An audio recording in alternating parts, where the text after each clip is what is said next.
Hello friends, I am Purvik Mehta from CSC तट्स in Hindi और हम देख रहे हैं सीरीज ऑन जावा, जिसमें आज हम देखेंगे फाइल हैंडलिंग।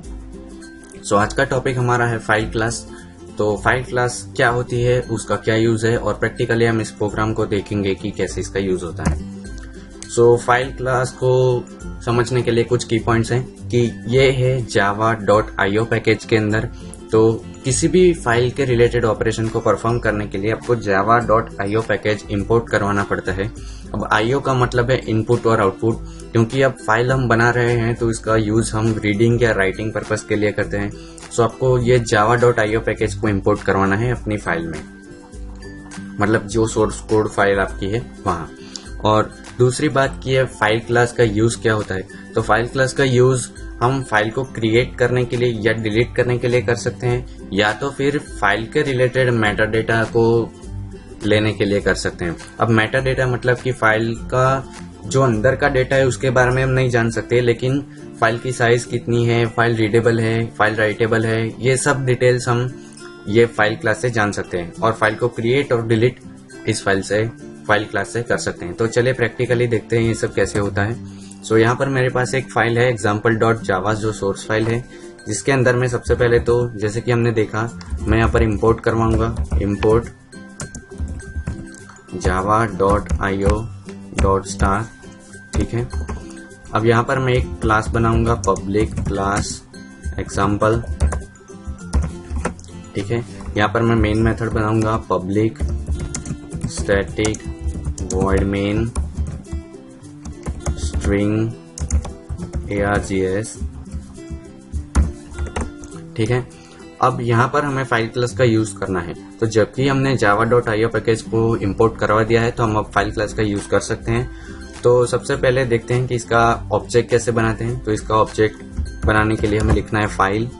जो फाइल का आप ऑब्जेक्ट का नाम देना चाहते हैं वो ऑब्जेक्ट का नाम हम देते हैं सपोज FOBJ, मतलब फाइल ऑब्जेक्ट, और इज इक्वल टू न्यू करके फाइल। अब इसका जो कंस्ट्रक्टर है वो दो तरीके से लेता है, वैसे तो 4 तरीकों से लेता है, लेकिन हम यहाँ पर 2 देखेंगे, बाकी हम आगे के लेक्चर्स में जैसे जो यूज में आएगा तब देखेंगे। सो पहला है कि यहाँ पर आप स्ट्रिंग के अंदर एब्सोल्यूट पाथ दे सकते हैं या रिलेटिव पाथ दे सकते हैं। अब एब्सोल्यूट पाथ किसे कहते हैं कि जैसे यहाँ पर हम कमांड प्रॉम्प्ट को ओपन करें तो यहाँ पर आपको दिखता है C::: यूजर्स पूर्विक डेस्कटॉप के ऊपर ये फोल्डर के अंदर, तो इसे पूरा एब्सोल्यूट पाथ कहा जाता है कि एक फिक्स पाथ आप देते हैं। और दूसरा होता है रिलेटिव पाथ। रिलेटिव पाथ मतलब आप ./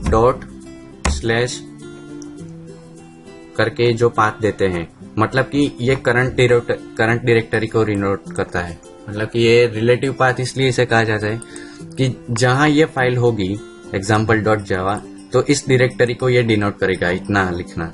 और इसके बाद जो हम लिखेंगे कि यहाँ पर सपोज देते हैं csc_txt, तो ये फाइल अभी एग्जिस्ट नहीं करती है, इसे हमें बनाना पड़ेगा। तो ये हम बनाएंगे, लेकिन हमने रिलेटिव पाथ दिया। इसका मतलब क्या है कि ये example.java जहां पर भी है उस डायरेक्टरी के अंदर हमें ये पाथ, मतलब ये फाइल चाहिए। तो ये है अभी डेस्कटॉप के अंदर। डेस्कटॉप के अंदर मैंने एक CSC Tuts नाम का फोल्डर बनाया हुआ है, ये रहा CSC Tuts.java, और उसके अंदर ये example.java बनाई हुई है। सो अब जो ये फाइल बनेगी वो ये example.java के पास बनेगी। मतलब हमने सिर्फ ये लिखा डॉट और स्लैश, मतलब ये करंट डायरेक्टरी को डिनोट करता है, तो इसे हम कहते हैं रिलेटिव पाथ। तो आप रिलेटिव पाथ भी दे सकते हैं और एब्सोल्यूट पाथ भी दे सकते हैं। ठीक है, अब हमें फाइल अभी देखिए यहाँ पर बनी नहीं है, हमने कोई फाइल यहाँ पर बनाई नहीं है, हमें फाइल बनानी है। तो उसके लिए हमें लिखना है, जो हमारा ऑब्जेक्ट बनाया है वो FOBJ dot create new file. तो अब ये नई फाइल को क्रिएट करेगा। ठीक है, तो FOBJ dot create new file से आप फाइल को क्रिएट कर सकते हैं। अब यहाँ तक का कोड हम रन करके अगर देखें तो मैं कमांड प्रॉम्प्ट को ओपन करता हूँ। अब देखिए मैं डायरेक्टरी भी ओपन रखता हूँ और इसे भी ओपन रखता हूँ ताकि आप देख पाएं फाइल कैसे बनती है। तो सबसे पहले हम कंपाइल करेंगे javac example.java। ओके, तो यहाँ पर एक एक्सेप्शन आ रही है, checked exception. Unreported exception IO exception must be caught और डिक्लेयर टू बी थ्रोन। तो ये अगर आपको समझ में आ गई होगी, अगर आपने एक्सेप्शन हैंडलिंग के हमारे लेक्चर्स देखे हैं तो। अगर नहीं समझ में आया तो आप एक्सेप्शन हैंडलिंग के लेक्चर्स देख लीजिए। अब ये कह रहा है कि आपको जब आपने IO को यूज किया है तो इसमें चेक्ड एक्सेप्शन आ सकती है। तो इस लाइन को, ये लाइन दिखा रहा है जावा लाइन नंबर 9, मतलब ये इसको या तो आपको ट्राई कैच ब्लॉक में लिखना चाहिए या तो उसको बता दो कि JVM इसे हैंडल करेगा। तो हम ट्राई कैच ब्लॉक भी इसको यूज कर सकते हैं, या तो हम यहाँ पर लिखेंगे throws keyword, throws IO exception, मतलब ये हम बता देते हैं कि ये JVM इसे हैंडल करेगा।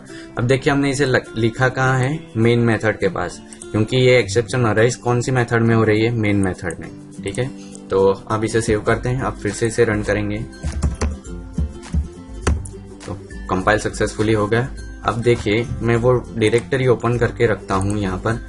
तो यहाँ पर ये क्लास फाइल कंपाइल करने पर बनी है और ये हमारी सोर्स फाइल। अब देखिएगा यहाँ पर एक txt फाइल बनेगी जो कि हमने यहाँ बनाई है csituts.txt।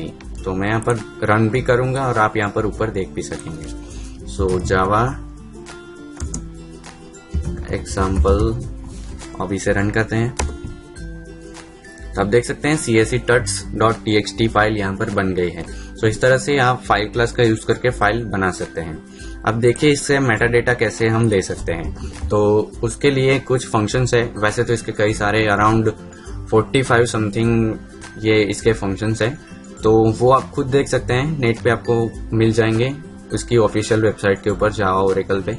सो मैं यहाँ पर आपको एक दिखा देता हूँ कि आप कैसे यूज कर सकते हैं, बाकी के आप खुद नेट पर से देख सकते हैं। तो हम यहाँ पर ये देखेंगे कि ये फाइल एग्जिस्ट करती है या नहीं। तो हम यहाँ पर लिखेंगे जो हमारा ऑब्जेक्ट है fobj.exist। ये एक प्रीडिफाइंड फंक्शन है fobj.exist और यहाँ पर हम लिखेंगे csituts.txt। अब देखिए ये फंक्शन ट्रू या फॉल्स में रिजल्ट देता है। सो अब देखते हैं इसका रिजल्ट क्या आता है। कि फाइल एग्जिस्ट करती होगी तो ये देगा ट्रू या फिर देगा फॉल्स।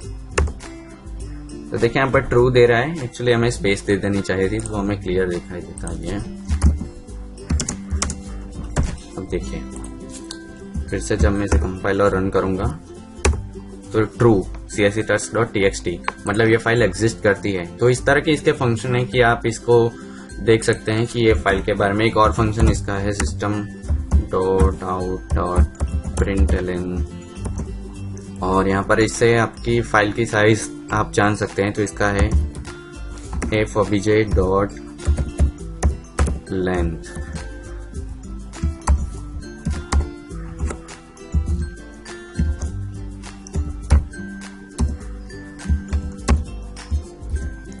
आप कुछ भी देख सकते हैं। यहाँ पर सपोज मैंने लिख दिया साइज।